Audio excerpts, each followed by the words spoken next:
everybody. I'm Mike Zipser, and with me, as I'm sure you all know, is the Pulitzer Prize winning book critic, the man, I think it was the man who brought science fiction to the Washington Post, who has been called the most widely read man in America. Sir, Michael Dirda. Actually, I thought it's from Michael Kinsley. We Michaels all stick together. It would say I was the best read person in America, but I didn't rub it in. I think the last part is important. I do try to write in a non-condescending kind of way. I mean, I'm just a reader, as my readers are. And a reader with very lowercase c Catholic tastes. You read everything. Yeah, I read a lot of different things. Including genre fiction, which is what we're here to talk about. What started you reading science fiction, fantasy? Well, and please, may I just say, think about questions you'd like to ask. I really enjoy conversations with audiences. Yeah, we'll be That's the best part. For you guys to ask questions. I mean, I grew up in a working class family. Nobody in my family read books. My father quit school at 16. But I discovered, my mother taught me to read when I was little. And I soon discovered comic books. I loved comic books. Green Lantern was obviously the person I was meant to be in the world. And then, the comic books, Uncle Scrooge, every sort. From there, I drifted into Hardy Boys and Tarzan. Never read any of the traditional children's classics. I came from a fairly poor background, and we didn't have any books in the house. I had to go find them. I would go to thrift stores and yard sales, and places like that, ride my bicycle around on Saturdays, looking for things to read. Whenever I'd visit people's houses, friends' houses, I would go in their basements and look around and see what I could find. I remember once finding at a friend's house, her mother had somewhere secreted in the basement like 10 Dr. Fu Manchu novels, mysteries. So I borrowed all those. So I love stories. I mean, stories were what gave me pleasure. And, the real key element in genre fiction, popular fiction in the widest sense, is that it's about stories. So that was really the beginning. Perhaps the key event. Now, I've written about some of this. I've written a memoir called An Open Book. It takes me up to the age of 19. And it's geared around the reading that shaped my life up to that age. But I'm also a member of the Baker Street Irregulars. So I love Sherlock Holmes. I discovered The Count of the Baskervilles in 5th grade, bought it from the Scholastic Book Club, waited for a dark and stormy night when my parents and my sisters were out of the house. Read the book with all the lights off except for one, and a pile of candy bars and Orange Crush at my side. Realized when I came to the end of chapter 2, when Dr. Mortimer was describing the death of the latest Baskerville, mentions that there are footprints near the body, and Holmes asks, a man's or a woman's, to which Mortimer gives in reply, I think the greatest sentence in all of 20th century literature, Mr. Holmes, they were the footprints of a gigantic hound. At that point, I realized that life could get no better. I mean, it would be downhill from that point on, and indeed it has been. I mean, it really hasn't gotten any better from that. And they do say the golden age of science fiction is 12, and maybe I was a little premature, but basically those years from about 10 to 15 are just the glorious years of reading. I think they are partly because you can read just about anything, and it's just before you discover, if you're a guy, girls, which distract you from your reading, unfortunately, or vice versa. But during those years before you start going on dates and things, there's nothing better than science fiction, mysteries, and comic books, and all the kinds of things that have brought us here today to AwesomeCon. Thank you. You mentioned starting to read a lot of the old classics of science fiction. Mm-hmm. If somebody was to read some of those today, they'd be a little problematic. And what problematic in what way? Well, and they, because of the time they were written, they have some sexism, there's racism, there's other things that people might find off-putting in some of the... Well, you know, you have, I mean, obviously, you know, for, you know, different people have different reactions. If you're, you know, if you're Jewish and there's anti-Semitism in a book, it's going to affect you much more than it might other people. Not that it shouldn't affect all of us. But we have to be wary of presentism. The world is what it is, or what it was. And it would be, I think, short-sighted to forego the pleasures of a lot of books because you might object to some element in them. If there's enough of that, yes, it's different. But, you know, I was raised Catholic, and you can read all kinds of Renaissance literature. They talk about the whore of Rome and all sorts of nasty things about the Pope. But, you know, you realize these were the times, these were what people thought, and we should be interested in what people thought, even if it's horrible. I mean, it's part of learning about history, about the world. And we don't have to approve of it. So you do make certain allowances. But I mean, maybe I'm just too easygoing, but I've never found these things to be terribly objectionable, or just things you have to understand. You make the appropriate allowances if you can. It gets trickier when you get to writers like Céline, a great French writer, one of the greatest French writers of the 20th century. His first two novels really revolutionized French literature, brought street language into high fiction, in a sense. It was great influence on people like Henry Miller and even Norman Mailer. But Céline, during the Second World War, was terribly anti-Semitic, wrote terrible things. It tarnished his entire life, reputation afterwards. The first two books, the books that count, Journey to the End of Night and Death on the Installment Plan, they don't have any anti-Semitism in them, virtually none. So you can still read them, even though you know that he became a terrible person. And their power and their humor is just amazing. So.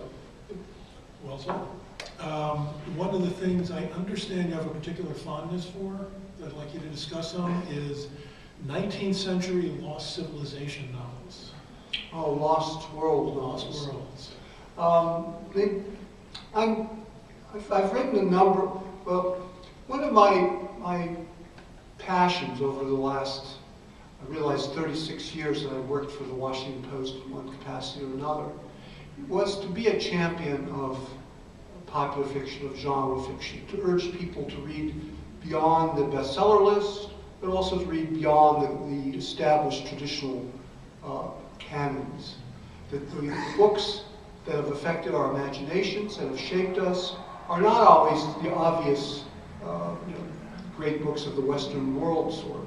They're Sherlock Holmes or Peter Pan or Frankenstein or Dracula, ghost stories, romance novels, all these things which are not going to ever go, or at least till recently, would not be in the college classrooms, have been really important to the way people think about themselves in the world. So I've always been interested in pushing those boundaries and urging people to explore this literature. A book of mine called Classics for Pleasure is based partly on that notion. A friend of mine named Andre Bernard used to be the head of Harcourt Brace Jovanovich, as it was in those days. He's now the vice president of the Guggenheim Foundation and president of the Century Association, which is even cooler, which is the ritziest club in New York. Anyway, Andre when he was a young man, had worked for Clifton Fadiman at the Book of the Month Club as his assistant. Some of the older people here may know who Clifton Fadiman was. Clifton Fadiman was sort of the archetypal middle-brow critic. He was an editor for Simon & Schuster for a while. He wrote essays for magazines like Holiday, which all don't exist anymore. But he wrote one really quite famous book, still found, still valuable, called The Lifetime Reading Plan. In it, basically, he set out what he thought were the 100 great books that everyone should read, and he wrote essays about each of them, describing the pleasures and the kind of instruction knowledge you would gain from reading these books. But he did so in a very engaging, easygoing style. This book was important to me because, as I said, I grew up in this very non-reading family, and we had no money. So I would sometimes go with my mother to department stores and places around town, and she would go shopping, and I would go up to the floor where they sometimes had a couple of bookcases with Bibles and some current bestsellers, but also would stock occasionally runs of Tarzan and the Hardy Boys and things. And I would just stand there for a couple of hours and read entire novels, and while my mother was shopping. And so one day I was doing this, and I finished early. I was supposed to meet my mother fairly soon, and I noticed there was a kind of rack of paperbacks off in a corner that I had not noticed before. They looked funny in some ways. So I went over there, discovered that they were paperbacks with the covers ripped off, and they were in plastic bags, 3 for 50 cents. I didn't understand this at the time. I now know that the department store had taken the covers off, sent them back to the publishers for full credit, and then they were supposed to just, throw the books into the dumpster. But they decided they would try to make a few extra pennies by selling them technically against the law. But I looked at these books, and I realized that the books I wanted, there were 3 different books that seemed attractive to me. They were all in different plastic bags. So I always carried a pocket knife. So I slid open the bags, shifted the books around until I had 3 that I wanted, and starting to sweat, sure that the guards would be down on me for this. Plunked down my 50 cents and rushed out to the parking lot where my mother was waiting for me and told her, drive, let's get out of here. Well, one of those books, I remember all 3 of the books. One of them was Edward S. Aaron's, a Sam Durrell thriller called Assignment and Kara. All the Sam Durrell thrillers had assignment in the title, assignment Sulu C, assignment this, assignment that. And they were kind of Americanized to not as good James Bond type thrillers. Another was a book which was a humorous autobiographical novel. It was not clear whether it was a true autobiography or just a novel, by a guy who went on to become quite famous in another genre entirely. The book was called Which Way to Mecca, Jack? It was about a Lebanese American growing up and his adventures abroad in the State Department. And, it was extremely funny. The author was a guy named William Peter Blatty, who later went on to write The Exorcist. The third book was The Lifetime Reading Plan by Clifton Fadiman. Because I'd like to read, I wanted guidance, and I didn't have very good teachers, my parents knew nothing about books. I said, well, what should I be reading? Since I like all these things I have read. And so I read this book, and I used it to guide my, the books I went through as a teenager. So by the time I got out of high school, I read, probably 2/3 of the great books of the Western world. Read in the sense, as we say in science fiction, that my eyes passed across the page. I left eye tracks on the pages. What I understood of Kant's prolegomena to any future metaphysics of morals is hard to say, but I thought it would really impress girls when I carried it around in high school. But so Andre Bernard, to circle back, knew that Clifton Fadiman had been important to me. And he loved Clifton Fadiman, had gotten him into the business. So he asked me if I wanted to do a kind of updated version of the Lifetime Reading Plan. And I thought about it, and I decided, no, not exactly, because the books that Fadiman had chosen, for the most part, were still classics, or still the books I would pick. I mean, you couldn't leave out Shakespeare, people like that. So I suggested I would do a kind of beyond the Lifetime Reading Plan book. Wouldn't quite call it that, but what are the next 100 books you should read? And what I would do is incorporate not only classics that Fadiman had overlooked, but also the kind of neglected classics of genre fiction that I thought people should read just as they read Shakespeare. So the book is, is divided into themes, sections. So that if you go to the section on called, I think it's called Love's Mysteries or something like that. You have both, it starts off with Sappho's poetry, and it ends with, I think, Georgian Hayer's Regency romances, with lots of things in between. And so one section called The Dark Halves includes John Webster's plays, very Jacobean dramas filled with revenge and grotesque things, and wonderful writing. It goes up to other forms of darkness, M.R. James's ghost stories, Frankenstein, Dracula, things like that. So that was important to me as a way of championing the opening the boundaries of fiction. Have I answered your question or not? I'm not really sure. It doesn't really matter. Okay. One of the things I noticed from having read a lot of your essays is your love of the actual physical book. Yeah. As much as the content is the physical book itself. Well, I mean, I've never read a book on a screen. I don't ever expect to do so until my eyes give out and I need to make the letters big enough so I can see them, which is, to me, the only real advantage of a computer screen. I think you lose a certain, what Walter Benjamin, the great critic, said, aura when you read things on a screen. There's a kind of reductive quality to the screens. It makes everything look alike. It all becomes 12-point type on a white background. Whereas books, I think, should all be different. They should feel different. They should look different for a variety of reasons. One, because the pleasures they deliver are different, so they should also be different in character.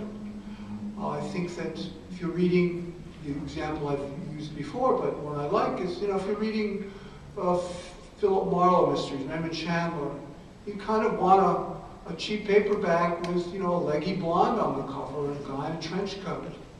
And if you're reading Henry James, you want something a bit more stately, because these reflect the kinds of books these are.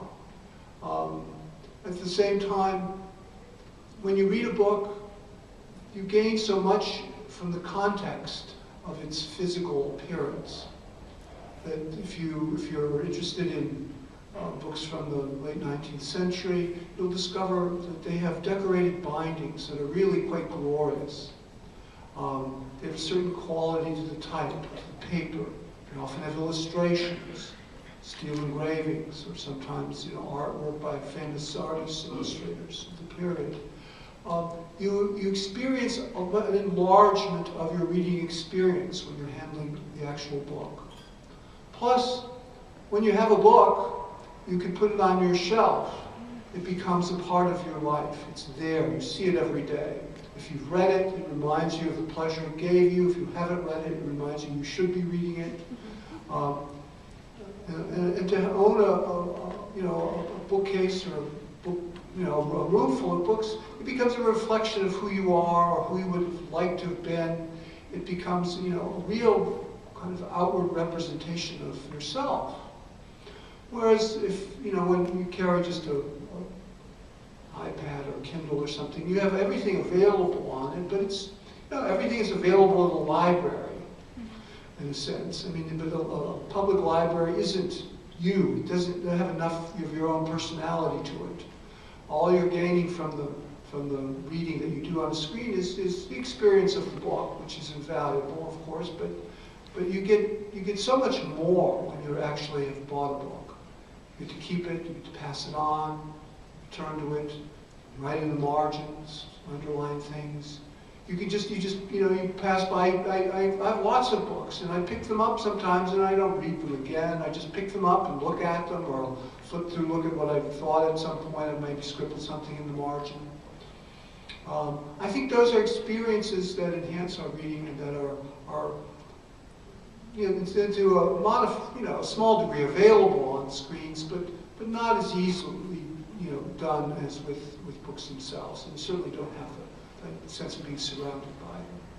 They can take over your life, however. Yeah, how often do you go to used bookstores these days? How often do I go to used bookstores today? Almost all the time. I mean, I try not to go as often. I have a lot of the books I need. I'm actually working on a book about popular fiction in the late 19th and early 20th century. I'm calling it The Great Age of Storytelling. Basically, from the period about 1865 to 1870 to 1930, you have the birth of all the modern genres. Science fiction, horror, fantasy, children's literature, great adventure novels, all are iconic figures, Peter Pan, Sherlock Holmes, not all, but a lot of them. All come out in one lifetime. It's because we had mass literacy for the first time, the availability of cheap paper, cheap printing technologies. We didn't have the competition of movies, radio, television, so that people went for their stories to magazines, all kinds of magazines, for every class, for every taste. At the very end of the period, you had the rise of the pulps, but even before then, you had the Strand with Conan Doyle, or, the Sherlock Holmes stories, and H.G. Wells and various other people. It's just a period of literary efflorescence that has never been rivaled, that Hollywood continues to go back to even now, and that really these stories and these writers provided the templates, the patterns, blueprints for basically a lot of the science fiction and fantasy that we still value today. The archetypes, if you will, began there. So that if you read people like Neil Gaiman, say, or George R. R. Martin, they will all send you back to writers who influenced them, who were from this period, who formed their imaginations, who often set the patterns that they have continued to explore in their own work. So I think this is a great seedbed period that has been neglected. There are a lot of books that people have not read. They might have heard of them, but they haven't. And I hope that by writing about them with whatever enthusiasm and charm I can muster, that I will persuade people to go back to them, to read them again, and to discover how wonderful they are. One of the great subgenres is what you asked about, lost civilization stories. Rider Haggard is the figure who really started this off with books like King Solomon's Mines and She. I mean, She is, I was talking to a friend of mine who's an editor, Norton, who does the annotated versions. He's annotated Sherlock Holmes, annotated H.P. Lovecraft. It's coming out later this year. And he asked me if I was interested in doing an annotated. Years ago, he'd asked me to do the Sherlock Holmes books, and I turned them down and suggested the guy who did do them. I said that I thought She would make a wonderful book to annotate. If you know the story, it's got everything in it. Both Freud and Jung thought this was one of the great books of the human imagination and recommended it to people.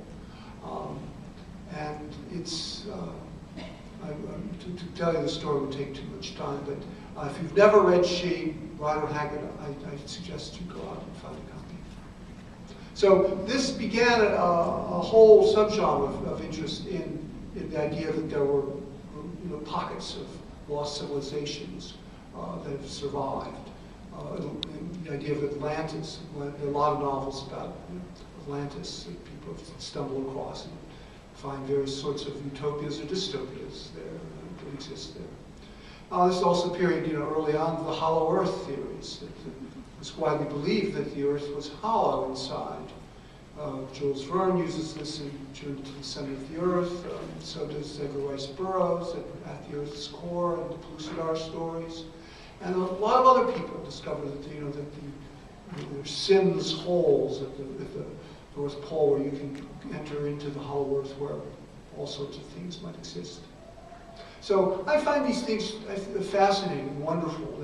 I'm a really, although I review and pride myself on being able to write about fairly demanding writers and subjects, I really am a very naive reader. I mean, I get excited by what I read. I'm someone who cries if you see Shirley Temple movies.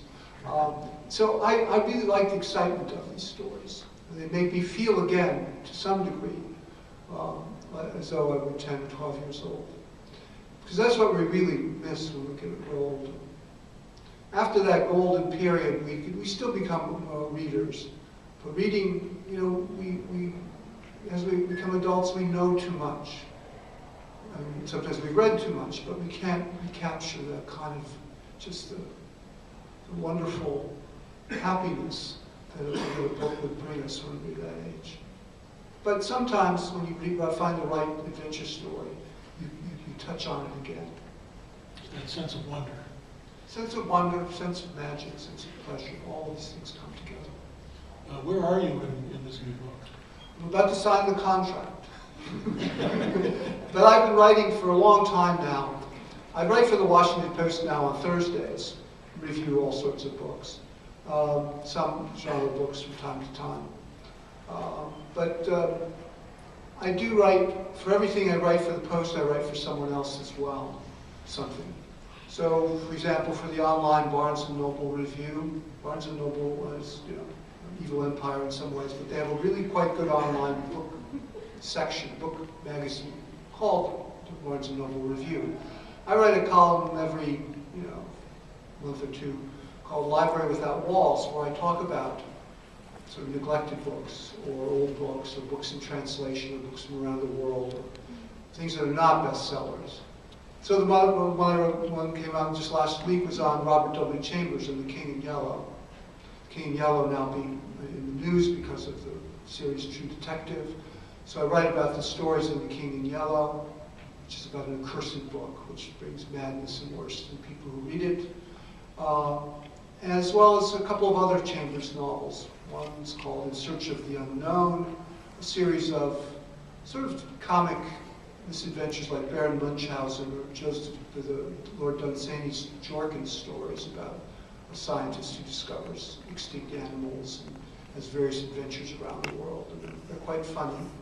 And also, he did an occult Asian menace thriller called The Slayer of Souls, about a group called the Yazidi, who are sorcerers and assassins who are going to have been poisoning the minds of the West and are slowly going to take over. And about a young girl who had been, her parents had been orphaned, a young American girl had been raised by, in a Yazidi temple as a temple girl.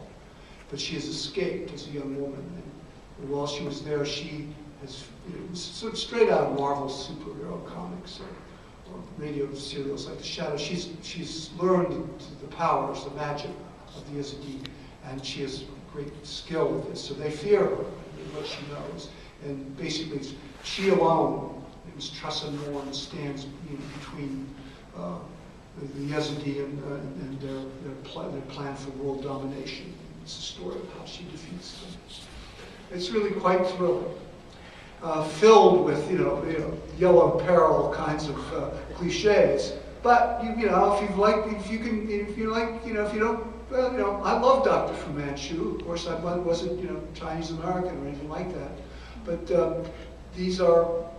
It also has a period of people that are being poisoned by the Yazidi are people like the Wobblies, the industrial workers of the world, every sort of socialist, are really, but they hardly appear. These people, it's basically the battle between Tressa and the Secret Service, which recruits her, and these 8 Yazidi assassins, and she has to confront one after another.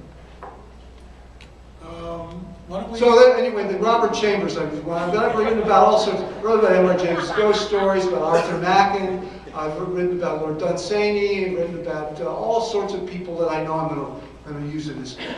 So I've gotten some of the rough work done. Sounds like you've been having fun. My view is if reading isn't fun, you shouldn't bother to do it. I never read anything that's not fun. But I think that you should expand your horizon of fun as much as possible, so that I find I can find pleasure and entertainment in works.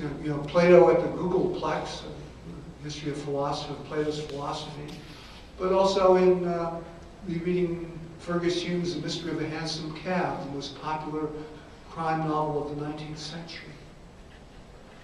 Anyway. Why don't we open it up if there's any questions from anyone in the audience? I think the mic's on. You want to just step up so people can hear? I have two questions. The first is a follow-on when you were discussing the difference between reading, say, on a tablet versus the print. Yeah. I'd like your reactions to the study that was recently reported in the Post and the New York Times about the impact on people's reading abilities or reading habits, the nature of reading from so much reading on the screen, and two, in genre reading when you're in science fiction, which is like a broad category, do you identify any particular, say, subspecies, so to speak, of science fiction subgenres within that? You mean any that I like particularly? Well, that you recognize, Oh. I mean, that you would identify as being... Well, let's talk about the first one. I mean, the reports have been, have come out. They've really confirmed what a lot of people have been saying, myself among them, for a long time. That, what is the essence of screen culture? What lies at the essence of screen culture? Speed. Everyone wants their computer to be fast. We use lots of abbreviations when we communicate with, on smartphones and using Twitter. There's all sorts of, every element is to make it fast. But there are certain kinds of reading in general, for pleasure or for information, where you don't want to read fast.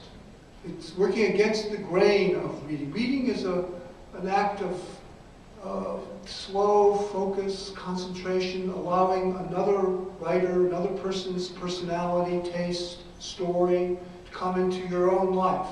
To read it quickly as though you were just looking for, information out of it is denying yourself the whole purpose of art. Art is not something you get through as fast as you can. My wife is a prints and drawings conservator at the National Gallery. It's very frustrating to go with her to an art exhibition. It's like most of us, I will, sort of whip through it, I like that one, move right along. She looks at a picture. She really looks at a picture. And she might, it might take her, she might get through 6 pictures in the course of an hour at an art exhibition. She doesn't go fast, but when she gets out of each one of those experiences, much more profound, much more complete than anything that I do. And this is the same with books. You can, there's certain kinds of reading, of course, that all we're interested in is an answer to a question. This is how, kids read when they're doing their high school reports, I gotta have, I want to answer this question or get this problem solved, or just I want this fact. And they go just zooming from link to link to link looking for the answer, but missing the context often. So, if you really want to engage with a work of art in a deep sense, you need to slow down. You need not to go fast. And print on paper tends to encourage that. Doesn't mean you have to be really, really slow or anything like that. And this doesn't mean you can't read slowly on the screen. But the whole emphasis of the medium, the screen medium, is against you. You have to work against it. We're just used to just flying through, looking for one detail or another. That said, and the other was something about science fiction. I mean, science fiction is like all fiction. There's all sorts of stuff in it. I'm not quite sure if you wanted me to identify what I liked or what I thought of the field these days. Or... Well, it just seems, I just don't know whether you... All right, maybe a different question. How would you define the difference between science fiction writing or the science fiction universe and fantasy? How would I define the difference between science fiction and fantasy? Is one of those old chestnut questions that go back at many answers. I mean, in some ways, the view is that science fiction, is more science and it's technology. It's about a future that could exist. Fantasy is really about one that doesn't exist. Doesn't have to have elves in it. But yes and no. on those definitions, but fantasy is to me the more embracing, the wider umbrella. I tend to allow a lot of different kinds of fiction to fall under that umbrella. This book I'm about to start on, I mean, basically the stories I'm writing are all fantasy. Even the adventure story, if you're reading Captain Blood, these things didn't really happen. There's swashbuckling adventures, and they're probably improbable that anyone could have survived a lot of these things. So there's a fantastic element to begin with there. I think that there's a good deal of the kind of writing I most like where it's unclear whether it's fantasy or science fiction. Take one of my favorite writers, died just last year, Jack Vance. Did Jack Vance write fantasy or did he write science fiction? It's kind of hard to tell. He wrote wonderful stories where magical things happened, and he did so in a style to die for. And that's what really counts.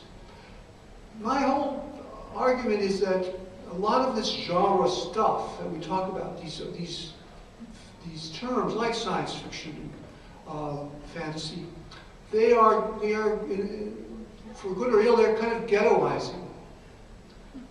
People putting wonderful books by Jack Vance or Phil Dick or Theodore Sturgeon in the science fiction or the fantasy category means that people who would enjoy these stories, who just go to the fiction categories of bookshops, are never going to come across them because they know they don't like science fiction or fantasy.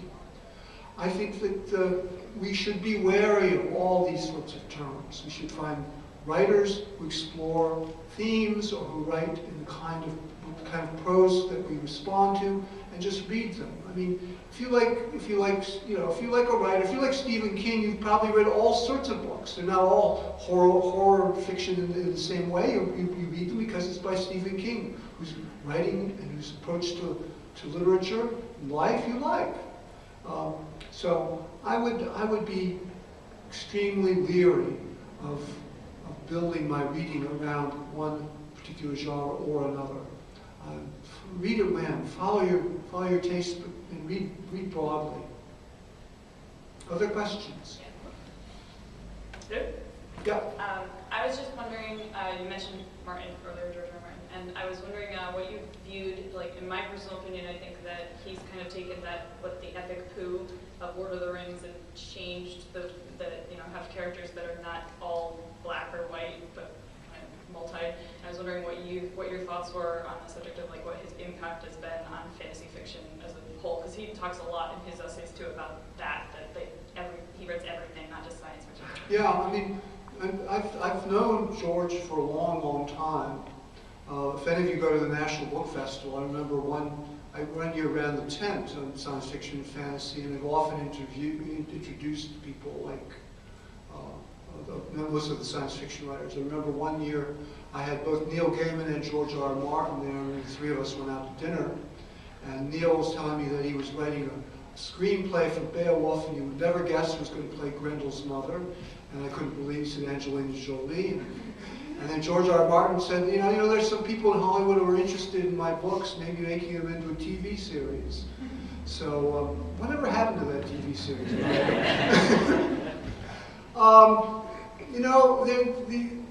The writing evolves and changes and doesn't change. I mean, Martin has said that, has pointed to earlier books, historical novels about the Wars of the Roses and others as the inspiration for his own work. And if you read some of the fiction of the time, those sorts of historians, you'll see they're very much as violent as anything is, or sexy sometimes as in his own books. And I think you have to make a distinction too between the TV series and the novels. There are 2,500 more people, times more people probably watch the TV series than have read the books. And I'm a book person, so I argue for the books. But he certainly continues the receptivity of the world at large to fantasy as a form of entertainment and of art.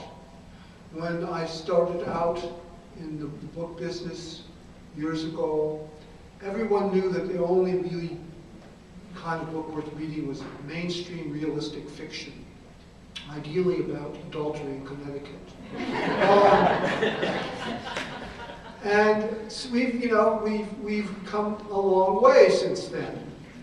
We'll still read John Updike with pleasure, but we can also now have, people who would never have thought about reading science fiction or fantasy will now take it up, will give it a shot. And I think that opening of the canon, what I said that I've been working on in my own reviewing and in my own work at Bookworld, is coming to fruition. I mean, I started the science fiction fantasy column that we ran every month in Bookworld. I got every major figure in SF fantasy, including Neil and George and all these people to write for me. I also ran the mysteries column for a long time. I reviewed children's books throughout the 1980s, William Joyce, Chris Van Allsburg, all these people. All these things are now recognized as part of the mix of culture that we should be aware of. I think it's good. So, in that regard, more power to us all. Yes, question? Yes, this almost is a follow-up to what you were just saying.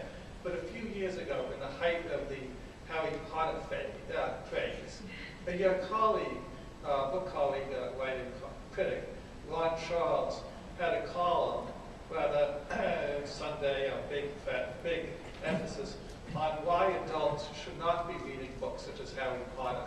I'm wondering if you remember that, talk to him about it, agree or disagree? Ron is both my successor and my editor.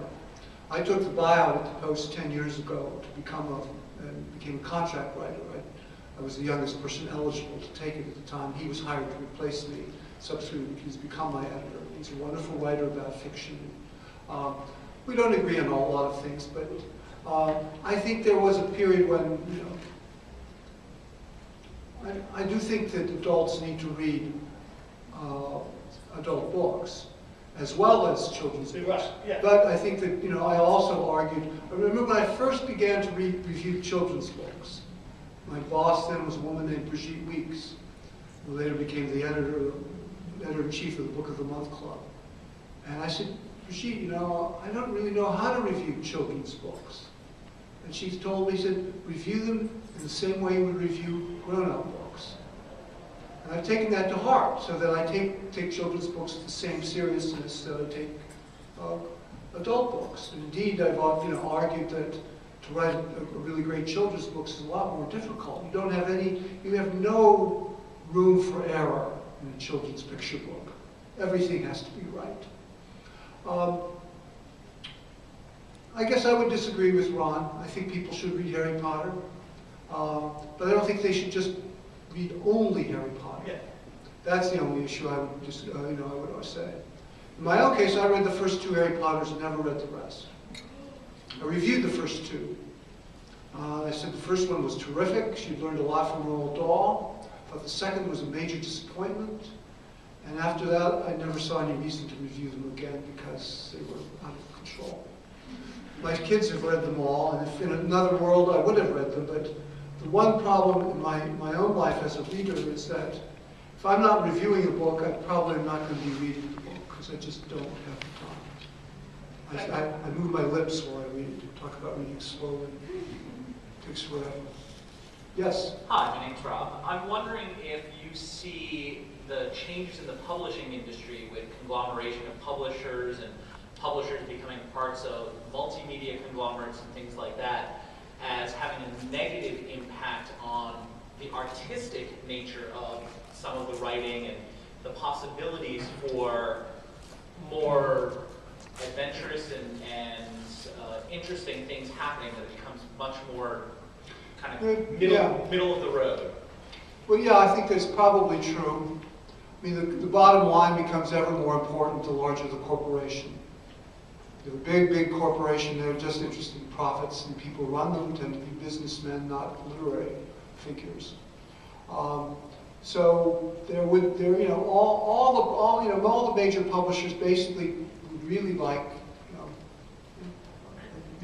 clones of James Patterson, Stephen King, and Daniel Steele that they could just sell and make lots of money off of. But they recognized that the patterns had changed. They didn't know that George R.R. Martin would be a phenomenon.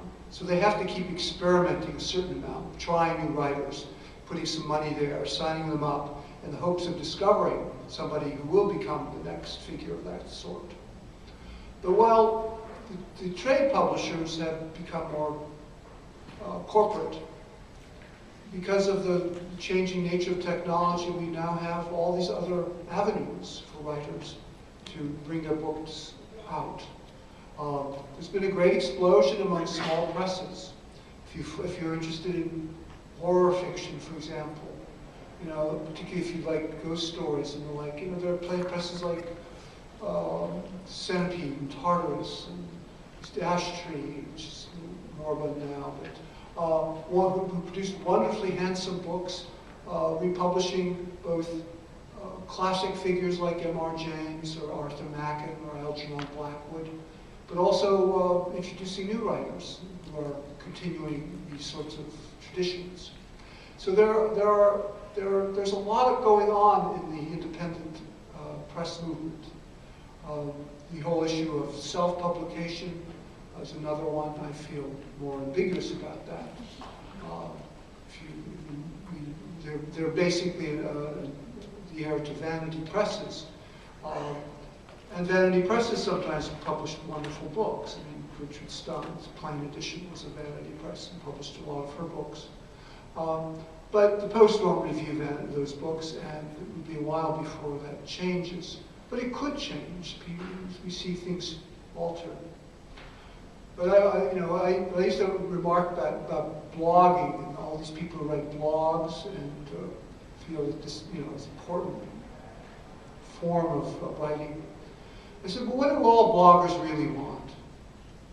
Every blogger alive really wants Knopf and the Knopf editor to call them up and say, can I collect your blogs, or would you like to write a book for me? That's what they want. So the book is still the validation for anything that happens online. I think we got time for one more. You're on. So there's been a trend in recent years, it may have died down a little bit, but of eliminating or demoting the idea of the book review column. The idea of demoting what? The book review as a column. The book review as a column. Okay. Yeah, like didn't the New York Times, I think, take it out of its Sunday section, or there was talk about it. This idea that The New York Times has always had a separate tab. It's called a magazine called New York Times Book Review. Yeah, I thought in other papers too, there's been some discussion about if it's, how popular it is and should it get its the state real estate that it's had historically.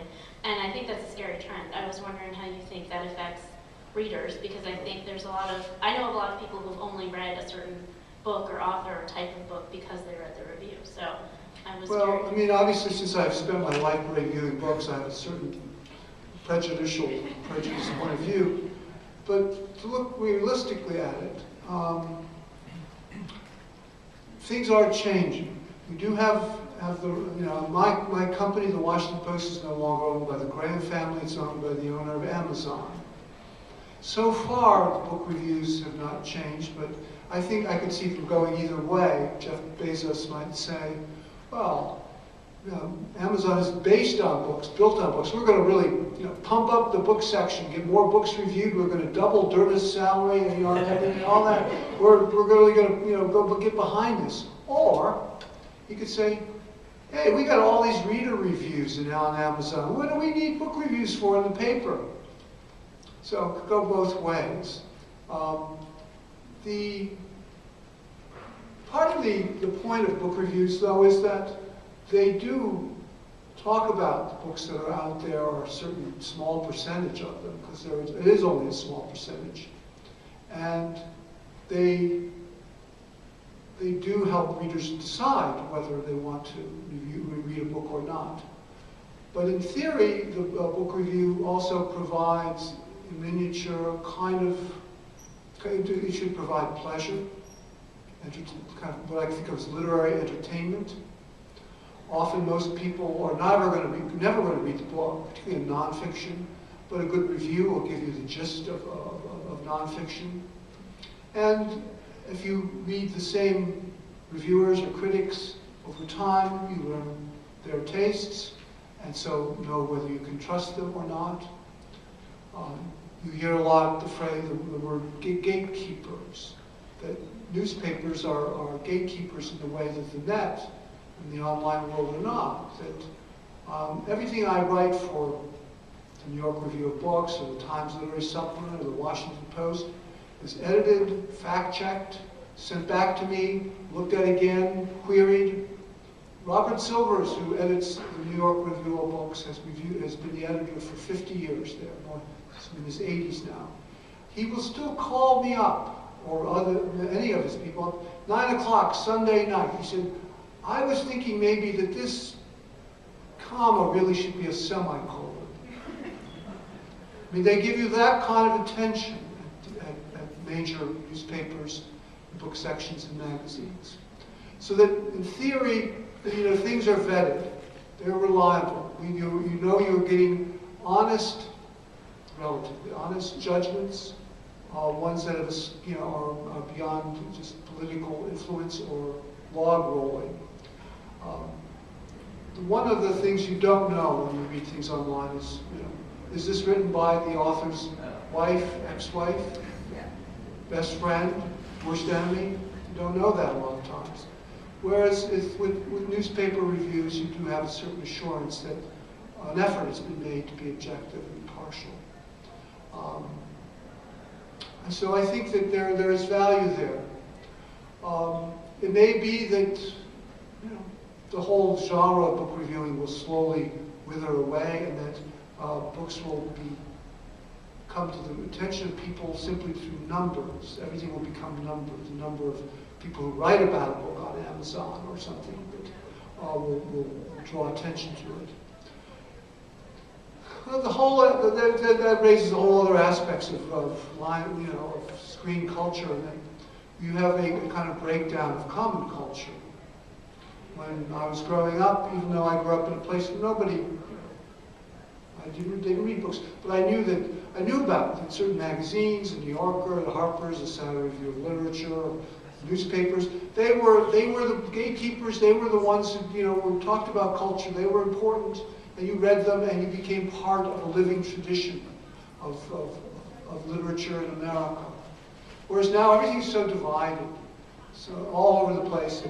People here in this audience they may only read comic blogs, graphic novel websites, and have no idea what else is happening.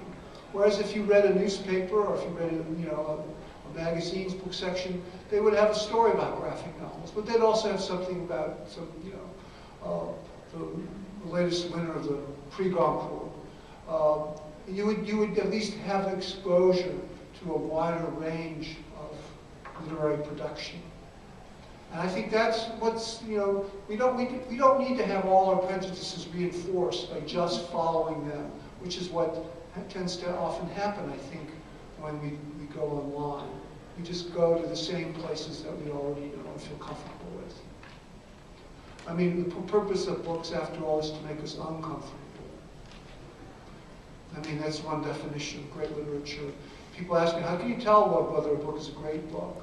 I said it's really impossible. The books that we think right now are great books will probably be forgotten simply because they were books of the moment. They spoke to us right now. Doesn't mean they're going to speak to another generation. But the books that we feel unsure about, that seem a little off-kilter, that disturb us, that seem strange or weird, off-putting, we can't kind of grasp or categorize. Those are the books that might last. Thank you.